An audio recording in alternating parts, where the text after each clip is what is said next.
অনেক দিন আগে সবুজ গাছে ঘেরা একটা ছোট্ট গ্রাম ছিল। সেই গ্রামের নাম সুখপুর। সুখপুর গ্রাম ছিল খুবই শান্তিপূর্ণ। সবাই মিলেমিশে থাকতে, কাজ করতে, হাসতে খেলতে। এই গ্রামে ছিল অনেক গরু, ছাগল, হাঁস, মুরগি আর পাখি। গ্রামের কৃষক মণিলাল কাকু ছিলেন খুবই সৎ পরিশ্রমী মানুষ।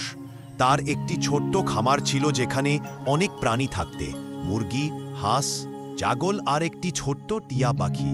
কিন্তু গ্রামের শান্তি নষ্ট করেছিল একটা দুষ্টু শিয়াল। সে ছিল খুবই চালাক আর ধূর্ত। প্রতিদিন রাত হলেই সে ঝোপঝাড়ের আড়াল দিয়ে গ্রামে ঢুকত। কখনো সে মণিলাল কাকুর খামার থেকে একটা মুরগি ধরে খেতে, আবার কখনো পাশের বাড়ি থেকে একটা ছাগল তুলে নিয়ে যেতে।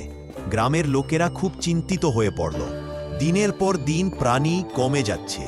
সবাই বলাবলি করতে লাগল, এইভাবে চললে তো আমাদের খামার ফাঁকা হয়ে যাবে। এই শিয়ালটাকে কিছু একটা করতে হবে। কিন্তু শিয়াল ছিল এতটাই চতুর, সে কখনো ধরা পড়ত না। কেউ তাকে দেখতে পেত না, শুধু তার রেখে যাওয়া পায়ের ছাপ আর প্রাণীদের ডাক শুনে বোঝা যেত সে এসেছে। একদিন মণিলাল কাকু ঠিক করলেন, এবার এই শিয়ালটাকে ঠেকাতেই হবে। চল সবাই মিলে একটা পরিকল্পনা করি। সবাই একত্রিত হলো গ্রামের বড় বটগাছের তলায়। ছোট বড় সবাই এল। পিঙ্কি, টিঙ্কু, বুড়ো হরিধন, গীতাদি, বনমালী কাকা, এমনকি গ্রামের পণ্ডিত মশাইও এলেন। মণিলাল কাকু বললেন, আমি একটা ফাঁদ তৈরি করব, তবে সেটা এমন হবে যাতে প্রাণীর ক্ষতি না হয়, কিন্তু শিয়াল ধরা পড়বে। পিঙ্কি বলল, আমরা একটা খাঁচা তৈরি করতে পারি, যেটা হঠাৎ করে বন্ধ হয়ে যাবে।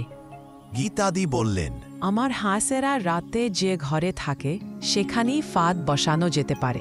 সবাই মিলে ঠিক করল একটা বড় খাঁচার মতো ফাঁদ বানাবে। তার ভেতরে রাখবে একটা খেলনার হাঁস, যেটা আসল হাঁসের মতো ডাকবে। আর ফাঁদ থাকবে এমনভাবে যে কেউ ভেতরে ঢুকলে দরজা লক হয়ে যাবে। সারা দিন সবাই খুব ব্যস্ত রই। কাঠ, দড়ি, ঝাঁপ দেওয়ার যন্ত্র অল তৈরি হলো। আর টিঙ্কু তার মোবাইল থেকে হাঁসের ডাক রেকর্ড করে নিয়ে এল। রাত নামল, চাঁদের আলো পড়ছে খামারের ঘাসে। সবাই নিঃশ্বাস বন্ধ করে অপেক্ষা করছে। ঘড়ির কাঁটা যখন 12টা ছুঁল, তখনই এক ফিসফিস শব্দ শোনা গেল। ক্রাচ ক্রাচ, শিয়াল এসেছে। সে ধীরে ধীরে খাঁচার দিকে এগিয়ে গেল। ভেতর থেকে হাঁসের ডাক শুনে ভাবল, আহা, আজকের রাতের খাবার তো এখানে। সে এক ঝাঁপ দিয়ে ঢুকে পড়ল খাঁচায়। সঙ্গে সঙ্গে দরজা থাক করে বন্ধ হয়ে গেল। শিয়াল হতভং। আরে, এ কি হলো? তৎক্ষণাৎ গ্রামের লোকেরা দৌড়ে এল।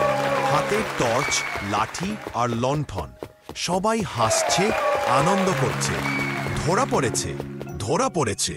শিয়াল কান্দে কান্দে বলল, আমাকে ছেড়ে দাও, আমি আর কখনো এমন করব না। মণিলাল কাকু বললেন, তুমি যদি ক্ষমা চাও আর প্রতিশ্রুতি দাও যে তুমি আর কারো ক্ষতি করবে না, তবে তোমাকে ছেড়ে দেব। শিয়াল হাতজোড় করে বলল, আমি সত্যিই দুঃখিত। আমি শুধু ক্ষুধার্ত ছিলাম, কিন্তু আমি এখন থেকে জঙ্গলে ফিরে যাব আর কারো খাবার চুরি করব না। গ্রামের পণ্ডিত মশাই বলেন, ভুল করলে শাস্তি পেতে হয়, কিন্তু যদি সত্যি অনুতপ্ত হয় তবে ক্ষমা পাওয়া যায়। সেই রাতে শিয়ালকে ছেড়ে দেওয়া হলো। তবে তাকে প্রতিজ্ঞা করতে হলো সে আর কোনোদিন গ্রামে ঢুকবে না। এরপর থেকে সুখপুর গ্রামে আর কখনো কোনো প্রাণী হারায়নি।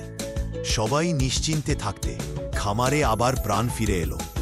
আর গ্রামের বাচ্চারা শিখল, চতুরতা দিয়ে যতদিন চলা যায়, একদিন ধরা পড়তেই হয়। সত্যি কথা বললে আর ভুল স্বীকার করলে সবাই ক্ষমা করে দিতে পারে।